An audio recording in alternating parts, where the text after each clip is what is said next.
નમસ્કાર ખેડૂત મિત્રો, હું હિન્દુસ્તાન કૃષિ કેર કંપની આણંદથી આવું છું અને આજે આપણે અમરેલી જિલ્લાના મોટા સમઢિયાળા ગામે આવેલા છીએ અને જે ખેડૂત છે આપણી કંપનીની જે પ્રોડક્ટ છે મલ્ટીફોસ પ્રોડક્ટ ખેડૂત વાપરે છે અને એનું રિઝલ્ટ કેવું છે અને ખેડૂતો એને પોતે જ એનું રિવ્યૂ બતાવશે, એનું કઈ રીતના એને વાપરવામાં રિઝલ્ટ કેવું લાગ્યું છે, એના પ્રોડક્ટ વિશે ખેડૂત આપને માહિતી આપશે.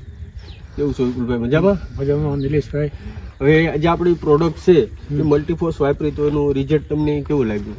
નહીં, આનું રિઝલ્ટ સારું છે. મેં મોટા વીઘામાં 2 બેગ છંટકાવ કર્યો હતો અને એનું રિઝલ્ટ મને બહુ સારું લાગ્યું હતું. ઉગાવવામાં, મગફળી ઉગાવવામાં મેં પાયાના ખાતર પહેલાં છંટકાવ કરેલો અને પછી વાવણી થયેલી અને એના ઉગાવવાની અંદર મને એક ધારી મગફળી ઉગી હતી અને એકદમ મારે કાળા કલરથી માંડી મગફળી એક ધારી ઉગી હતી કે ઉગતા પીળાશ દેખાણી આમાં નહોતી, કેમ કે આ મારે આ પડું જે છે એ નિતાર ઓછું છે આ પડામાં અને મને એના રિઝલ્ટ મળ્યા હતા. પછી ફૂગના પણ પ્રમાણમાં પણ મને સારું રિઝલ્ટ મળ્યું હતું અને ઉગાવો અને પીળી માંડવી પડવાની સમસ્યા હાવ એકદમ ઓછી થઈ ગઈ હતી. એના કારણે મને બહુ સારું રિઝલ્ટ મળ્યું છે અને મેં પહેલી વખત જ નાખ્યું છે આ ખાતર. અને નિલેશભાઈ હારે મારે ઉનાળામાં ગયા વર્ષે મુલાકાત થઈ હતી અને ત્યારે મને એણે એવું કીધું હતું કે ભાઈ આ ખાતર તમે વાપરો અને પછી જોવો રિઝલ્ટ.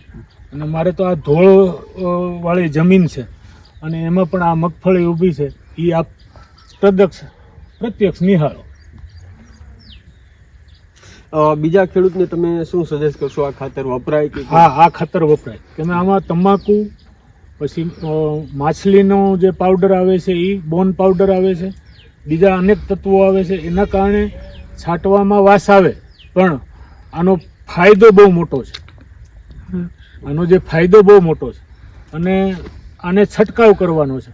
વીઘા ઉપર મોટા વીઘા હોય તો 2 ગુણ મેં છંટકાવ કર્યો છે. નિલેશભાઈની ભલામણ તો 1 ગુણથી જ હતી પણ મેં મારા મોટા વીઘાના હિસાબે 2 ગુણનો છંટકાવ કરેલો છે. ઓકે, ગુડ, મસ્ત.